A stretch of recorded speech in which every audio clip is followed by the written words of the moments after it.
Good morning. You, Mike. How are you? I'm good, thanks. You are front and center today.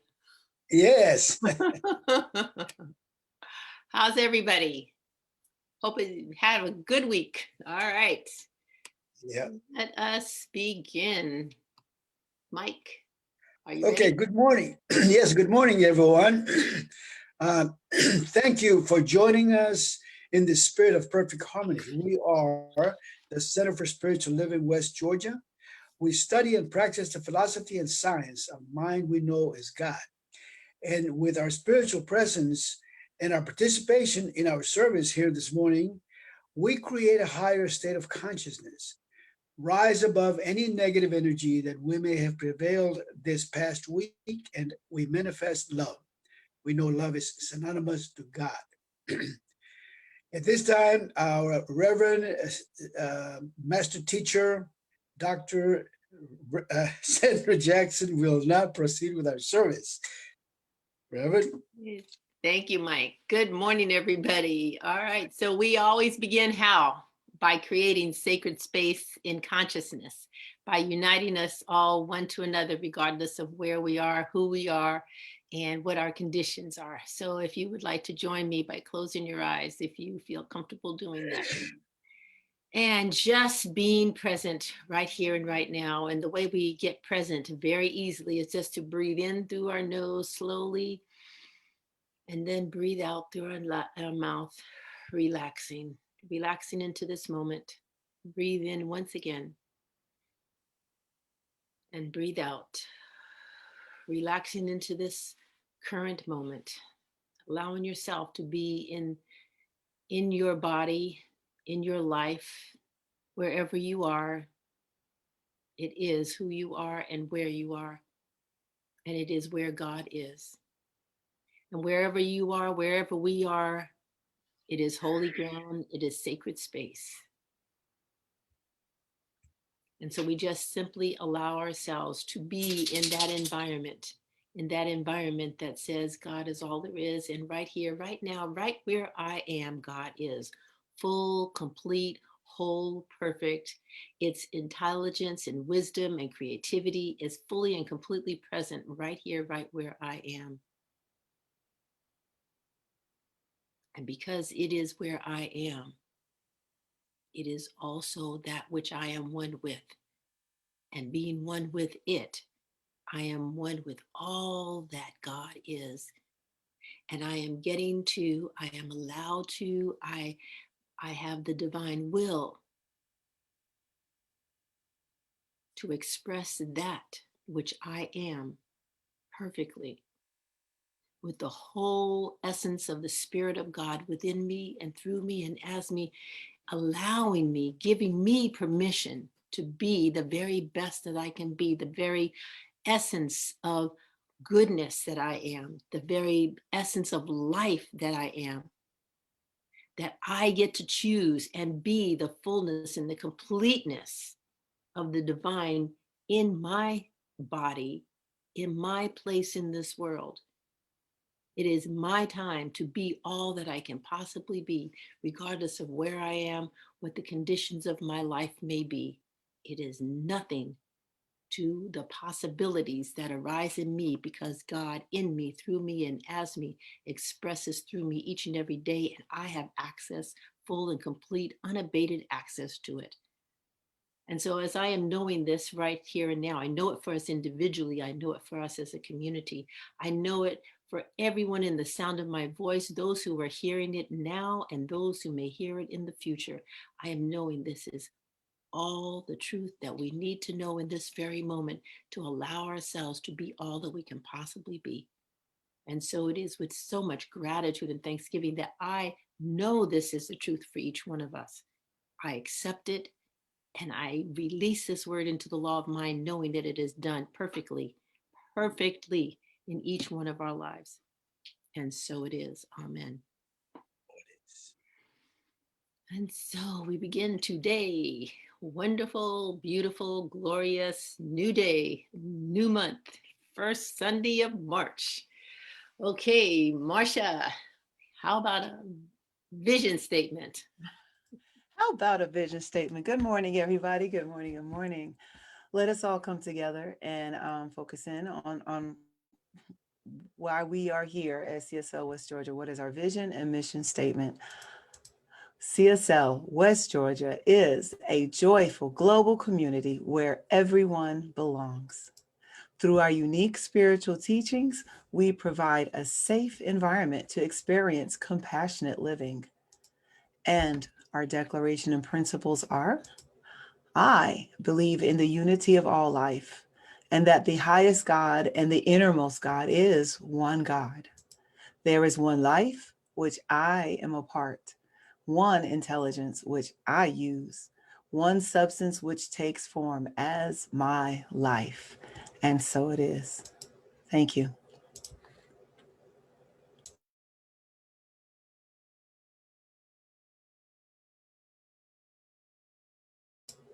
You're muted, Reverend Sandra. Oh, so my mouth was moving. Okay, Zizi, it's your turn. Take it away. Good Thank morning, you. everyone. Thanks for remembering to unmute. I got my cue from you. About 30 years ago at Firelight Church of Religious Science, Reverend Sandra had a talk on prosperity, and I could not find a song, so one came to me. And this is called Open Up to Prosperity with my little ukulele.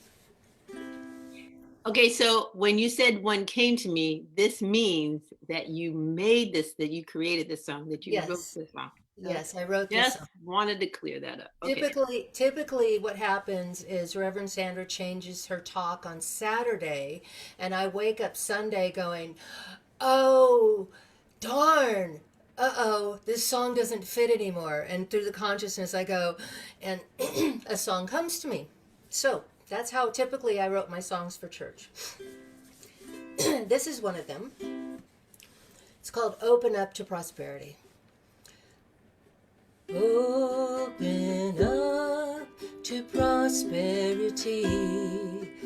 Open up, it all is free. Prosperity for you and me, our own divine right of everything. Don't need to save, don't need to fret. God is the source of all we get. So don't forget to open up to prosperity. Open up, it all is free. Prosperity for you and me is simply God loving. Why is it that the stars in the sky, the birds that fly, don't ever ask why, or worry or try? They open up to prosperity.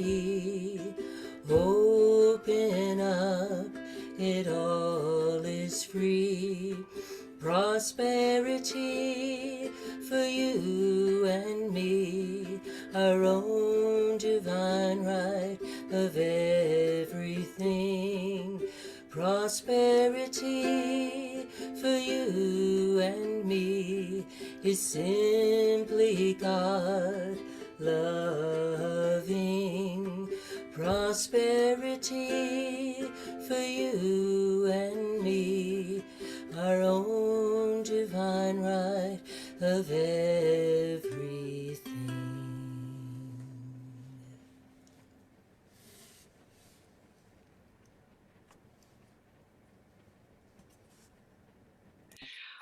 All right. Thank you so much, Zizi. That was so perfect. Yes. Nice little tune. We can learn that. That's one of those songs that when we are together in the congregation, we can learn and we can sing together. Lily is doing our reading today. Hey, Lily. Okay. Hi. Hi. Got some Good. miracles, Lily. How about that? Okay. But I have some other activity going on. So I just the reading, good morning, everybody. The reading today is from As a Man Thinketh by James Allen. Visions and ideals.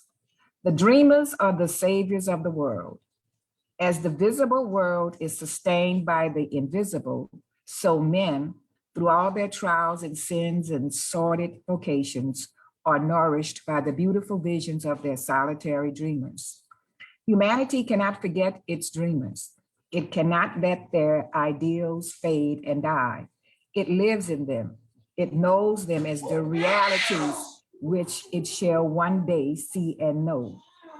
Composer, sculptor, painter, poet, prophet, sage. These are the makers of the afterworld, the architects of heaven. The world is beautiful because they have lived. Without them, laboring humanity would perish. He who cherishes a beautiful vision, a lofty ideal in his heart, will one day realize it. Columbus cherished a vision of another world and he discovered it. Copernicus, I think, fostered the vision of a multiplicity of worlds and a wider universe, and he reveled it. Buddha beheld the vision of a spiritual world of stainless beauty and perfect peace, and he entered into it. Cherish your visions, cherish your ideals. Cherish the music that stirs in your heart, the beauty that forms in your mind, the loveliness that drapes your purest thoughts, for out of them will grow all delightful conditions, all heavenly environments. Of these, if you but remain true to them, your world will at last be built. To desire is to obtain, to aspire is to achieve. Shall man's bestest desires receive the fullest measures of gratification and his purest aspirations starve for lack of sustenance? Such is not the law. Such a condition of things can never obtain. Ask and receive. Dream lofty dreams, and as you dream, so shall you become. Your vision is the promise of what you shall one day be. Your ideal is the prophecy of what you shall at last unveil. The greatest achievement was at first and for a time, a dream. The oak sleeps in the acorn, the bird waits in the egg, and in the highest vision of the soul, a waking angel stirs. Dreams are the seedlings of realities. And so it is. So it is. Thank you so much. Oh, that's great. Good job. Thank you, Lily. You're welcome. So this month we have a new theme. It is open to possibilities. And today we're talking about living in the question, a high idea. A high idea. So I don't know if you've all seen this commercial, but I don't laugh at a lot of commercials. I don't pay attention to most of them. And but there is one that is I rewound it and watched it several times because it was so hilarious. It is a working mother who's on camera. Obviously, you know, she's working virtually. She has a child in the background that is doing his dance and doing his little thing back there. He knows he's on camera and he's doing everything he can be to be all that he can be on the camera. And she has this can of Folgers coffee because that's the commercial she's doing. And she keeps going closer and closer into the camera, trying to have the Folgers be in the camera to hide the child, right? And the kid is back there just having a good time. And she's just working really hard to get this Folgers coffee in there, you know? And it's just, I mean, the thing is so funny because it's so true. Okay. And yet at the same time, what is also doing is shining a light on working mothers and the balance that they have to do between work and children and self-care, because the coffee is also about her staying awake, right? It's about getting the caffeine and getting going in the morning. Okay, so she didn't have a babysitter or the child wouldn't be there. So it also is talking about what we've been dealing with this year. We've got the child in the background. We've got, Zoom.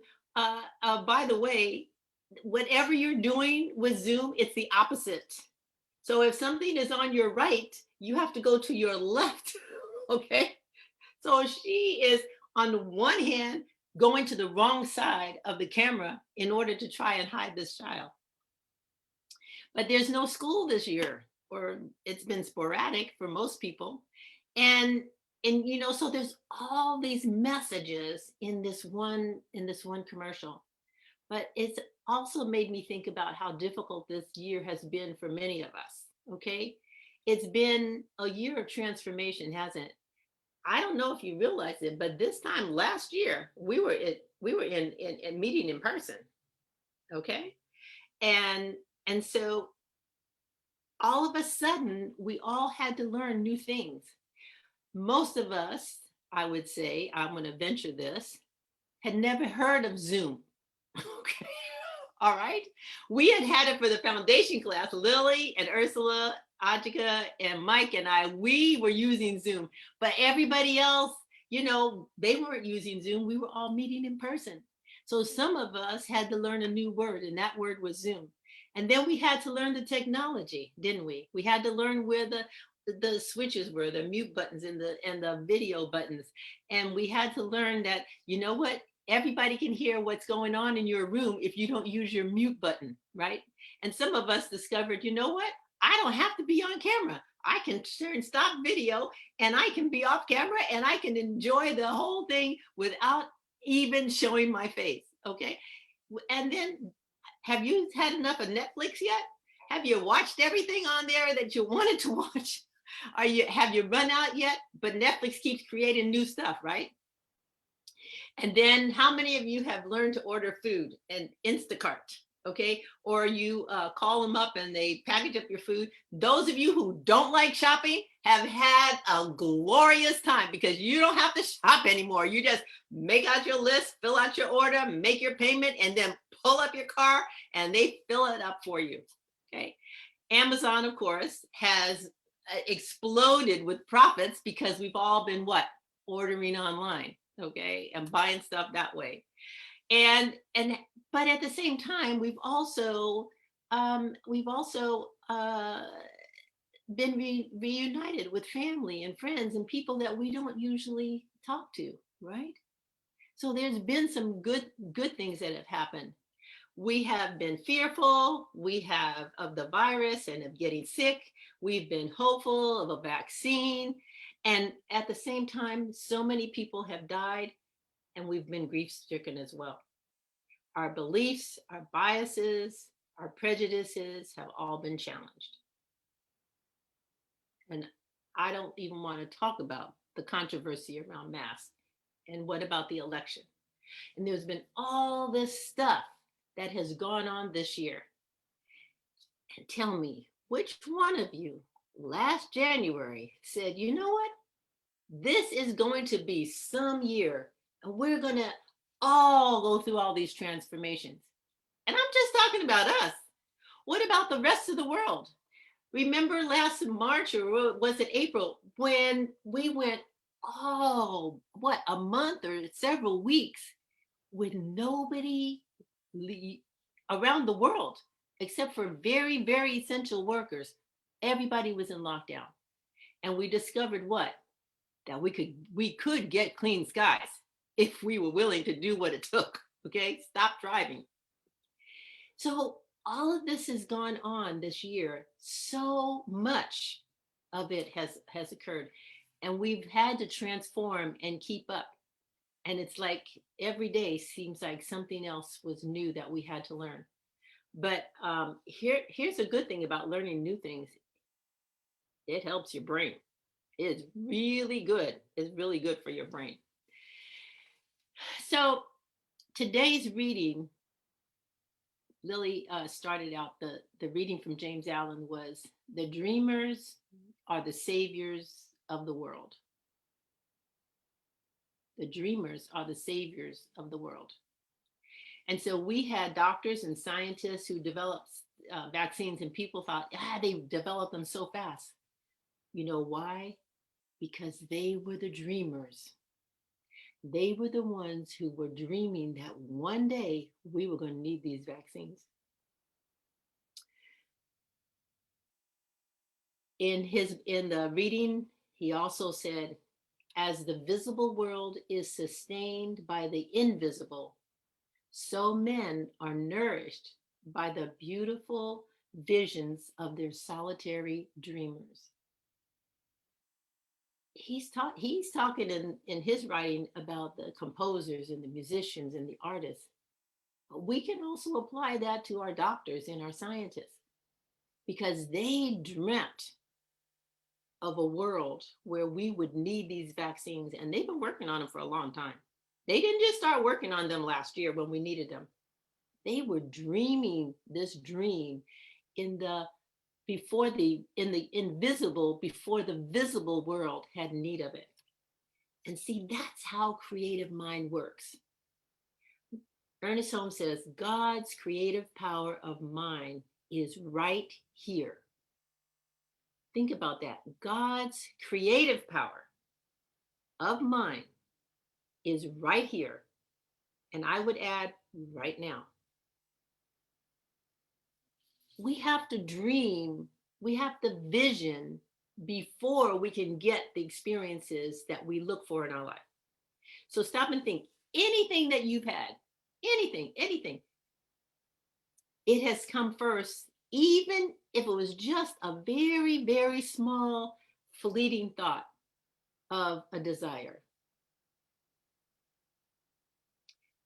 Everything comes from a desire. And sometimes we're specific with that desire, and sometimes we're vague. So Zizi's song, Prosperity. Sometimes we just walk around and just affirm, I am prosperous, I'm prosperous, I'm prosperous. And guess what? Things come to us that demonstrate our prosperity. But we have not been specific. And so therefore, things are coming to us. We're using the creative power of mind, but we're not being specific about it. So it comes to us as the universe brings it to us, as the world brings it to us. Do you follow what I'm saying? But if we're specific, if we say, I want this, there's a difference between saying, I want a car and I want this specific car. That's the difference between I am prosperous and abundant and I am wealthy and I have this amount of money in my bank account. Do you see? The specificity makes a difference. And so I want to talk a little bit about today, this whole idea of our spiritual community as a divine idea in the mind of God. And that divine idea came to fruition, manifestation in 2003. But here's the thing. There has never been a church home for this church. This church has been a church in a box. Now you say, well, what's a church in a box? A church in a box is a church that meets on Sunday and doesn't meet the rest of the week because they don't have their own space to meet in.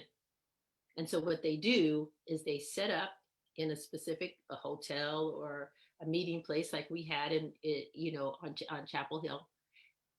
You set up in the morning, you have your service, you have an inspirational speaker, even if it's a regular minister, and then you have a little bit of fellowship, you do a little business, maybe buying journals and stuff, and then what happens? People go home, and a few people, volunteers, stay behind and put everything in storage, put it all away. That's a church in a box.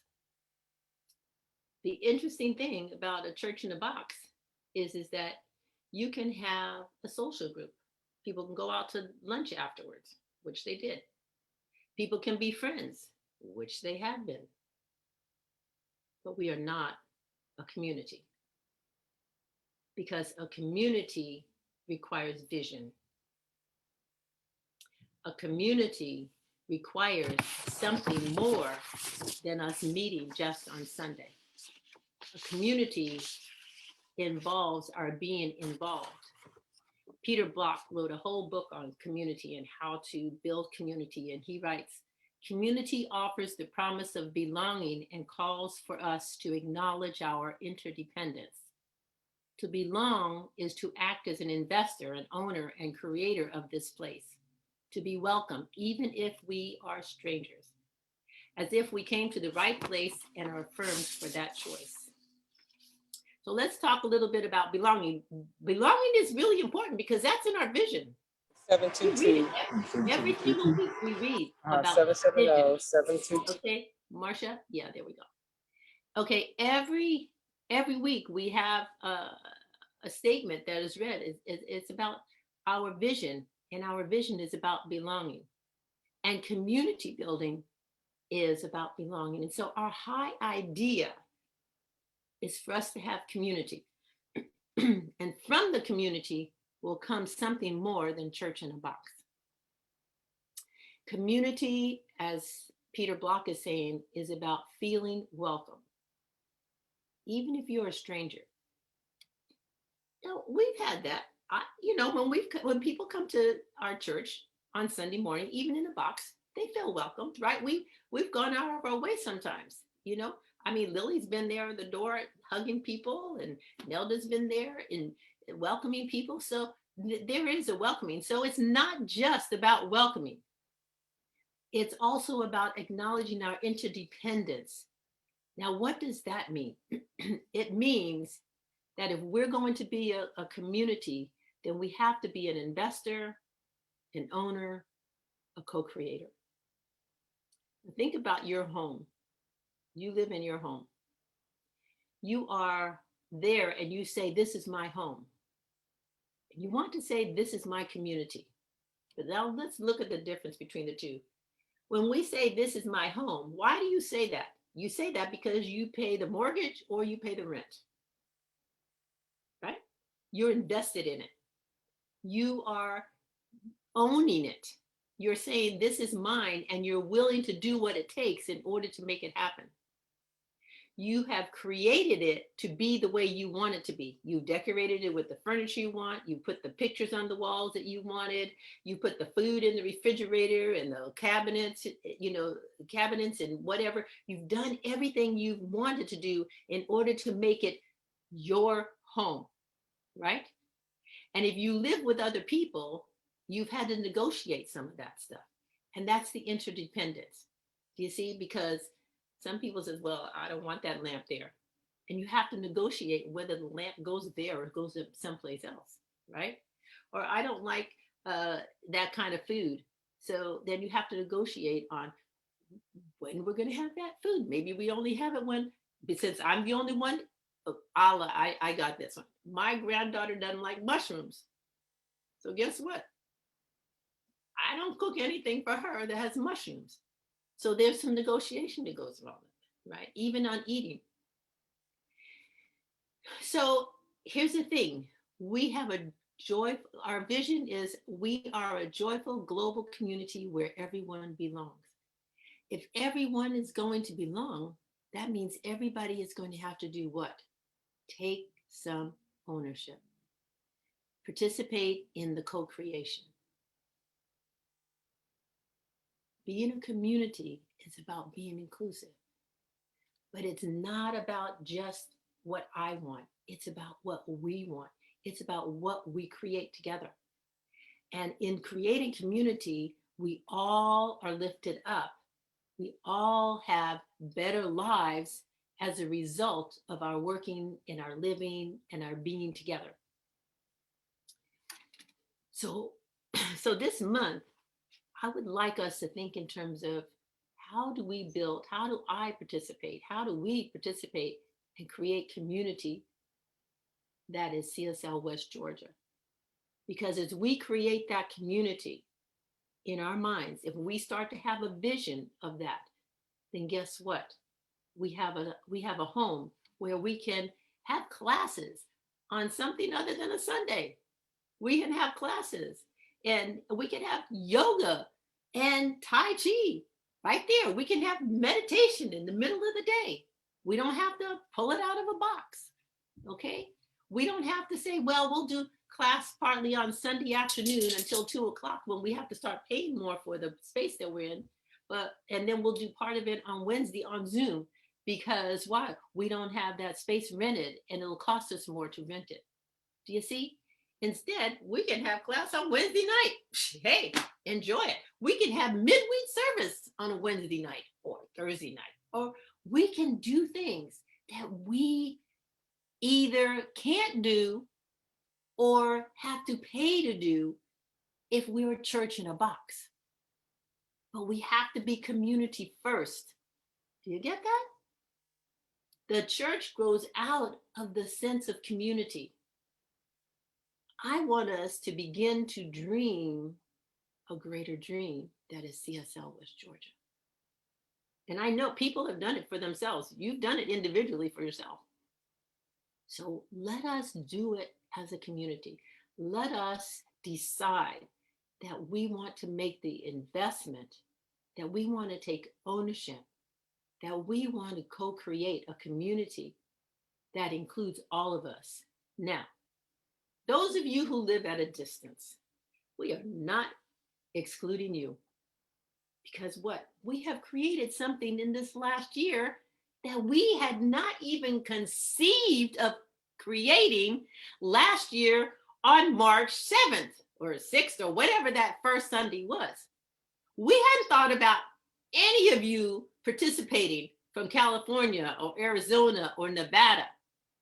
And so one of the things that has happened this year is Zizi, she lives in Nevada. She's joined the board. Guess what? Every time she reminds us, don't forget, we need to be able to continue to do this virtually. Some churches, believe it or not, were already doing virtual services before all this stuff started. They were doing virtual services. So it's not like it's impossible. What it takes is a dream. It takes a vision. It takes a desire to be inclusive. It takes a willingness to be interdependent and an acknowledgement that wherever we are one. It takes all of that. Brene Brown says, when you get to a place where you understand that love and belonging, your worthiness, is a birthright, that love and belonging and your worthiness is birthright. It belongs to you, comes with you with your birth. And it's not something that you have to earn. When you start to know this, then anything is possible. And I want to say that our sense of belonging makes it possible for us to have a building where we can be of service to other people in the communities. Other people who had churches this year were able to open their doors and serve people who needed food, or to give shelter to people who needed shelter. We haven't had that ability because why? We don't have that space. We don't have that ability. Some churches, their ministers and their band and all those people went to their churches and they had services in the churches while everybody else was virtual. We didn't have that option because we're a church in a box.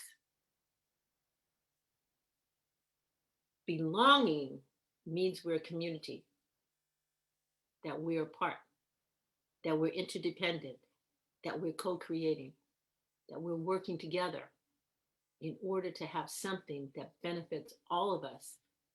But we have to have a vision for that. We have to have a desire for it. We have to be willing to dream it. And this month, we're going to talk about that dream. And we're going to talk about the parts of it and what it takes. Because we have a high idea. And that high idea is building a community and having a spiritual home in which we can manifest it at a greater level. At a greater level.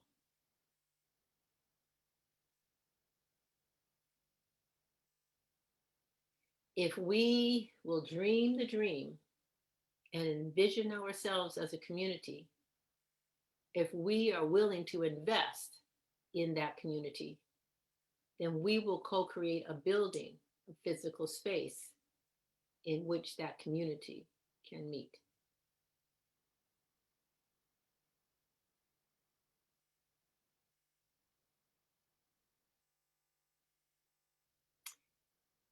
And it's up to each one of us to choose to have that sense of belonging, to have that sense of, you know what?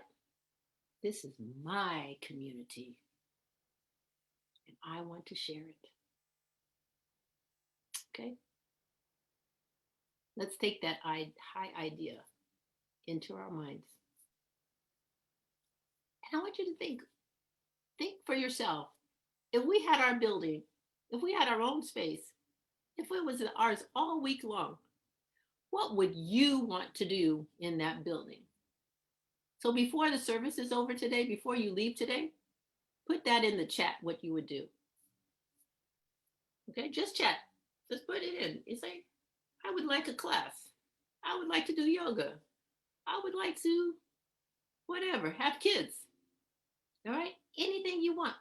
Not everything, just one thing. What's the most important thing that you would like to do? Not what everybody would do. So here's the thing. If you don't have children to play in the playground, don't put playground there for children. Okay, but if you would like to take a yoga class, put yoga class. Okay, so during your time, just put it. If you are at a distance, what is it that we could do to make you feel that you belong to our community and that you're a part of our community? Put that in the chat. And then we will save those chats and I will pass them on to the board. Okay, and to everybody else who needs to know about it. Because by the end of this month, we are going to have a sense of community and what it is that we desire as a community, what we desire to be. So let's take these thoughts and close our eyes and turn within and join once again in consciousness in the realization that right where we are is God is. And that God is the creative mind that moves and breathes and expresses itself in, through, and as who and what we are. When we say, I am, we are affirming that I am the spirit of life. I am moving and living and being and breathing in this world because God in me, through me, and as me is expressing itself fully and completely. And there is absolutely nothing that stands in the way of my full and complete expression of who and what I am. I am a part of that divine community. I am there. It is my birthright. I am loved and I belong to the complete totality and the beingness that is spirit. I am embraced by that spirit. I am loved by that spirit. I am uplifted by that spirit. And that creative spirit expresses in me, through me, and as me in a most precious and wonderful and beautiful way, because it is who and what I am.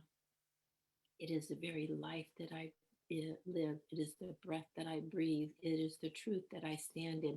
It is the creative mind that moves in me, through me, and as me, creating my sense of who and what I am, and this sense of community that we participate in as spiritual beings.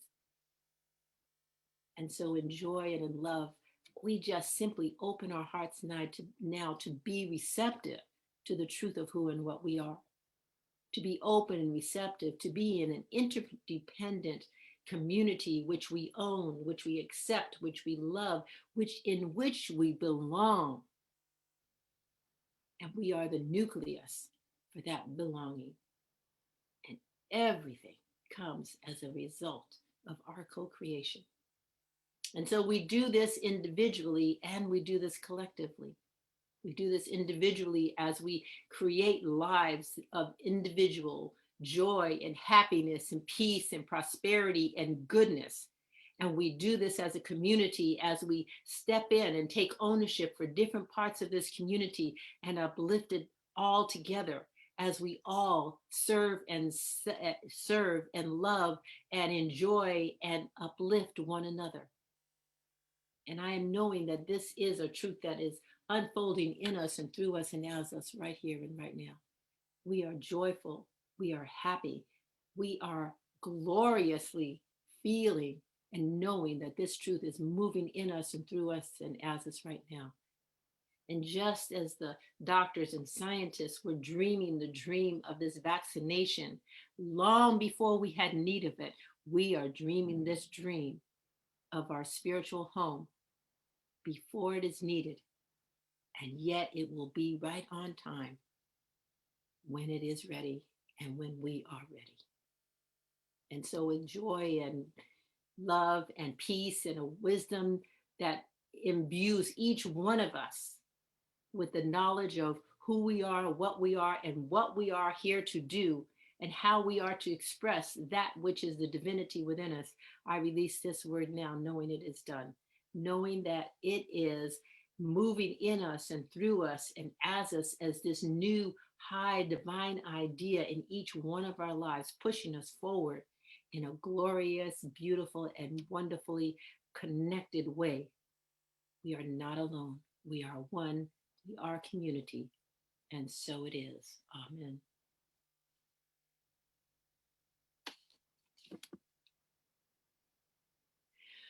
Okay, Zizi.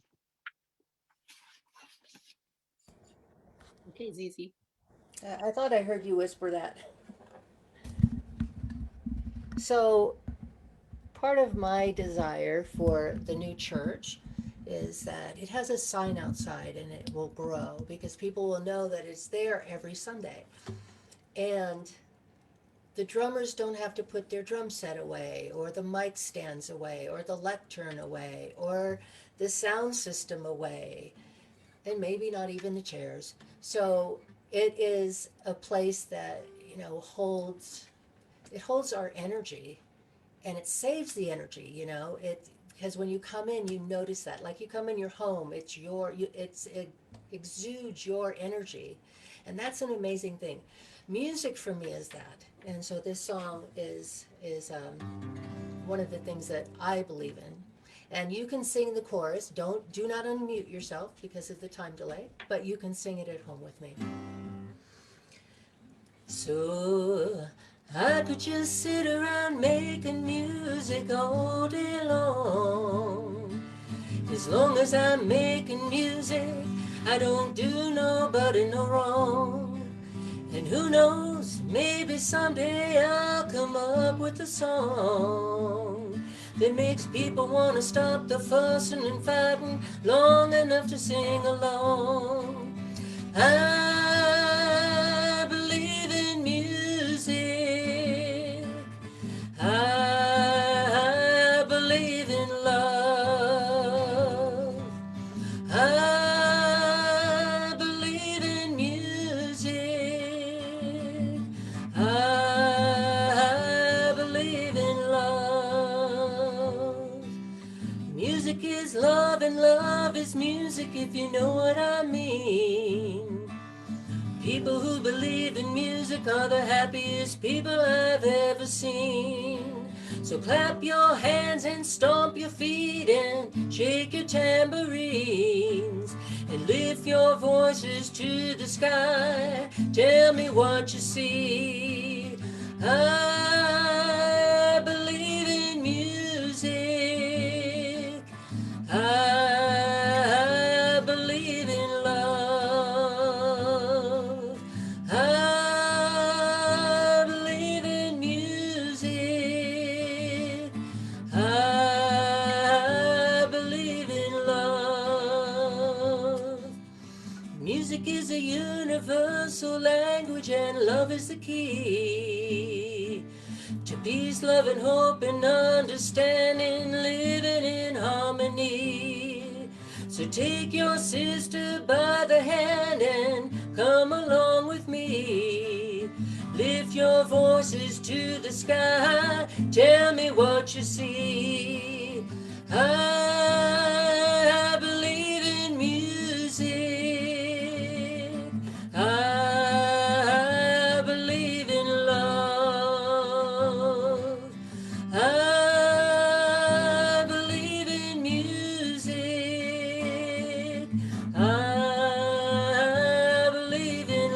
one more time, come on. I believe in music. I believe in love. I believe in music. Oh, I believe in love.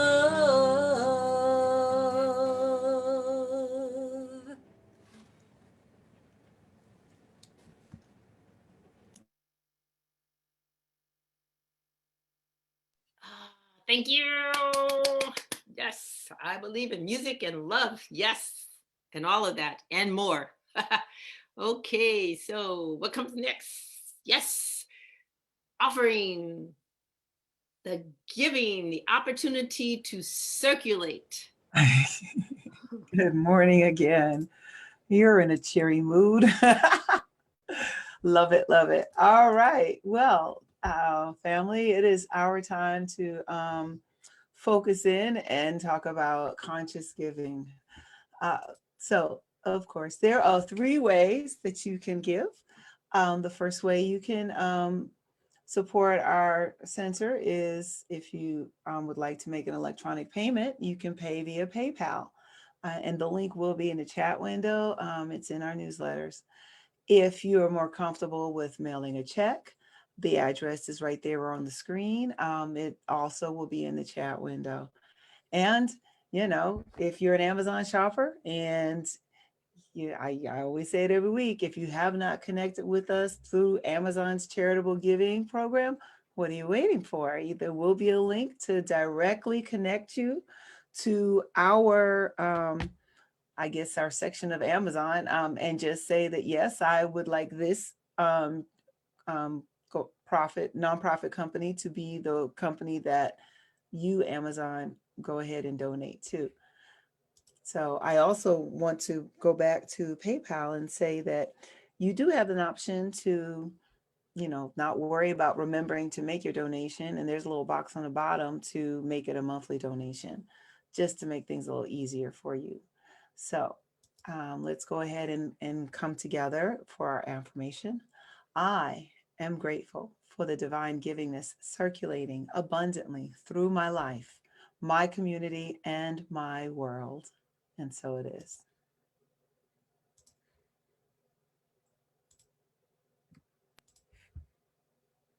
Reverend Sandra, you're muted. I'm having trouble with that today, huh?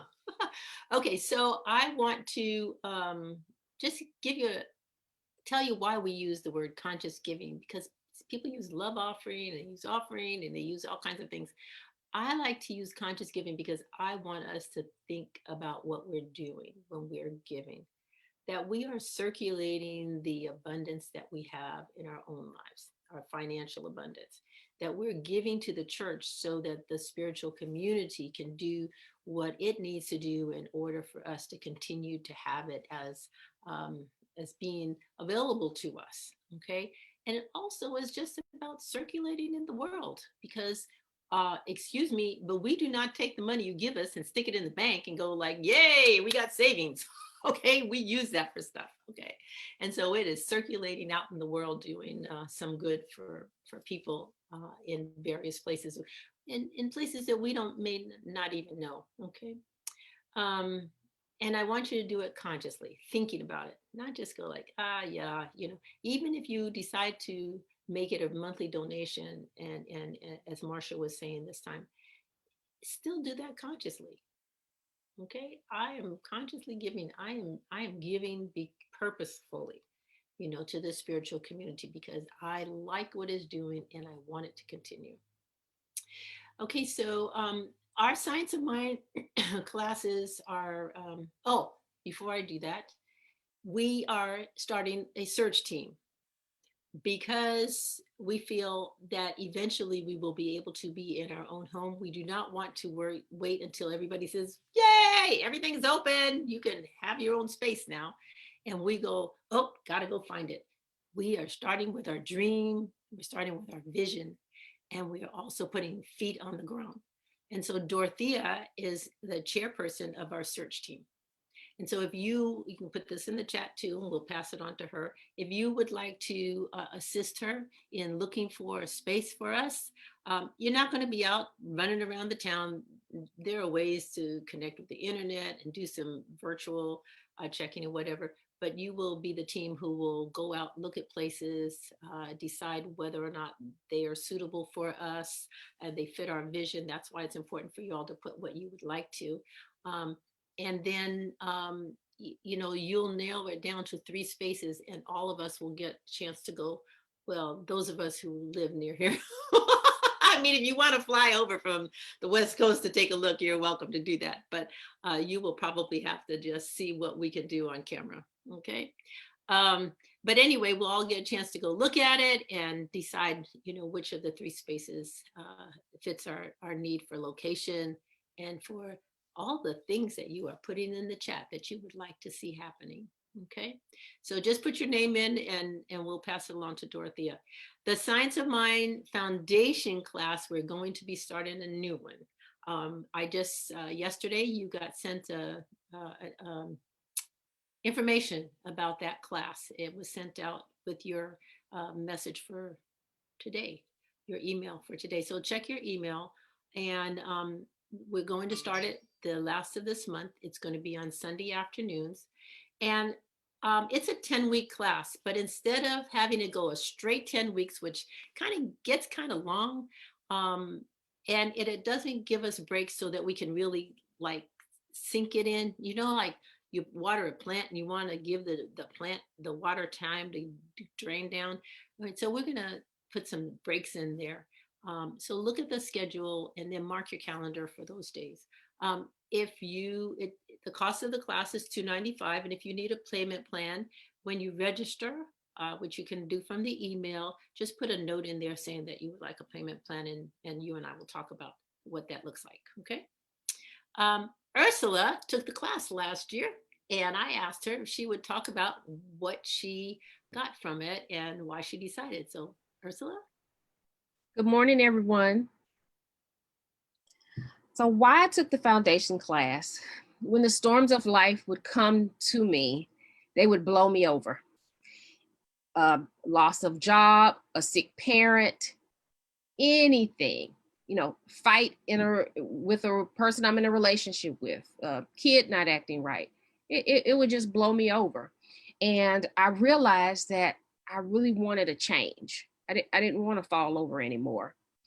And so when the class came about, or even with me joining the church, I was looking, when I realized that, you mean I create my own reality? This is my fault.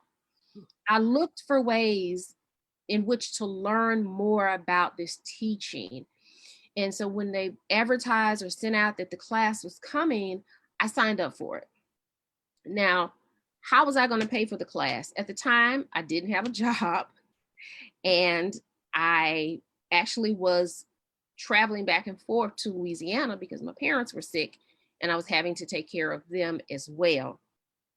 But one thing, I had faith, and just like Reverend Sandra said, I let her know what my situation was, but I also understood that it was very important for me to plant a seed for my personal growth and my spiritual growth.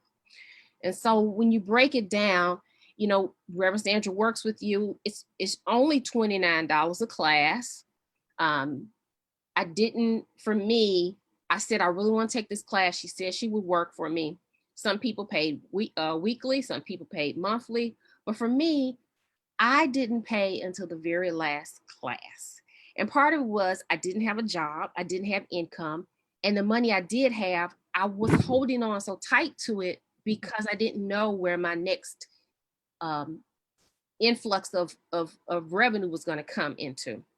So on the very last day of class, I wrote my check out in faith, not in faith that it was in the bank, but in faith that I was planting a seed that would grow.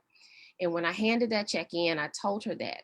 But also in that last class, we gave a presentation of all the things that we learned and how we grew. And within 1 month, a man called me with a job, a good paying job. Not only a good paying job, but it was a job that was on the west side of town. I didn't have to travel to Alpharetta or Sandy Springs. I was right here in my community. And that was a blessing I felt for me having faith in taking this class and applying the things that I learned in the class. So what did I get out of the class? You know, there's a demonstration of what I learned and what I implemented. I learned to walk by faith and not by sight. I learned in the class that my old thoughts were holding me prisoner in the life that I really didn't want. I learned that by opening myself up to new thoughts and new ways of thinking, I opened my whole life to something that I really wanted. The people in my life started acting right. The life I wanted, I started being able to go on vacations. Situations just started shifting and opening up. And one day I was so happy. Oh, everybody's acting right. But then I realized I was the only thing that changed. The folks were still crazy. But my perspective changed. And so how is it that just by my little perspective changing, my whole entire life became what I wanted it to become? And so if you are being blown over by the storms of life and you're going to and fro, I would like to suggest that you create a foundation for yourself in our Science of Mind Foundations class and learn to create the stability you have always dreamed of by having in your life. So now, a few months ago, my dad got sick. Instead of me freaking all out like I used to do, I walked by faith. I've seen what the universe and what God will do in my life when I attune my thoughts to Creator. And guess what? My entire family now look to me for the stability. Oh, Dad's not having a good day. We're going to believe that God is in control. Oh my goodness. Well, they won't allow us into the assisted living to see Mom. We're going to believe that they're going to allow us in there. Well, guess what? They made they hired my sister as a nurse there, and then they dressed up my other sister as she worked there, and they were able to get in to see my parents. So I just really am grateful to share what that class did for me. Those are all things that I grew from taking that foundational class. And I thank you for this opportunity to share how I have been personally blessed by the class. Thank you, Ursula. Yeah. I've been walking, this is all true because I've been walking with Ursula through the year. Okay. And as Ajika was also in the class, she's going to share with us next week. She said, and Ursula had a name change too. Yeah. She had so much change happen. She forgot some of it. Anyway, the thing is that maybe you don't need as much change in your life. Maybe you don't want as much change, but take the class anyway, because no matter what, you will have an experience of having a better life than you have right now, right? And so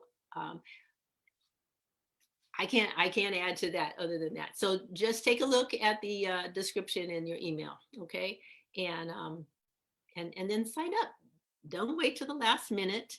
And if you have any questions, call me and ask me, okay, about it if you want to talk about it. All right. Oh, you get materials with that too, with the class. With you get a notebook and whatever. So, all right, that is our service for today. Anybody? I think we're done, and we have a video about possibilities.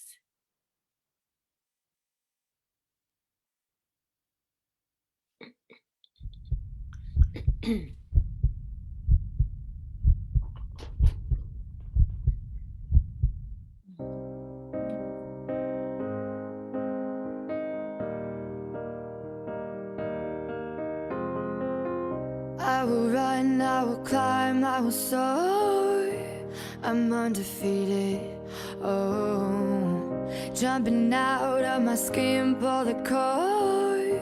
Yeah, I believe it.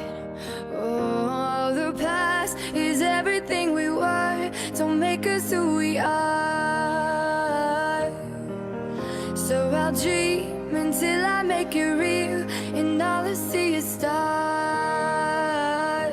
It's not until you fall that you fly. When your dreams come alive, you're unstoppable. Take a shot, chase the sun, find the beautiful. We will glow in the dark, turning dust to gold, and we'll dream impossible. Possible.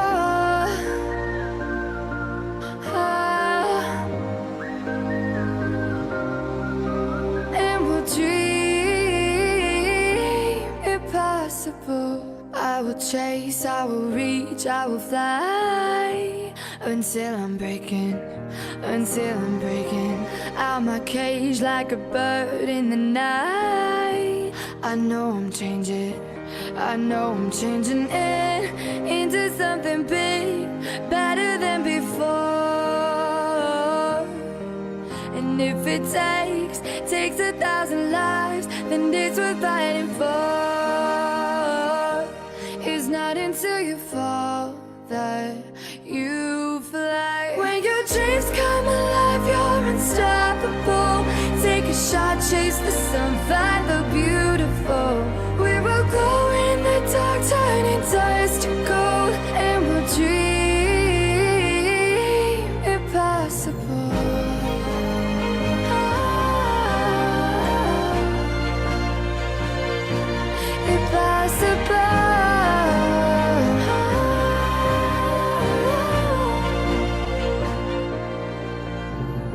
From the bottom to the top, we're sparking wild fast. Never quit and never stop the rest of our lives. From the bottom to the top, we're sparking wild fast. Never quit and never stop. It's not until you fall that you fly. When your dreams come alive, you're unstoppable. Take a shot, chase the sun, find the beautiful. We will glow in the dark, turning dust to gold, and we'll dream impossible.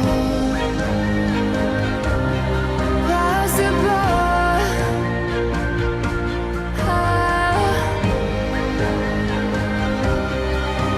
And we'll dream impossible.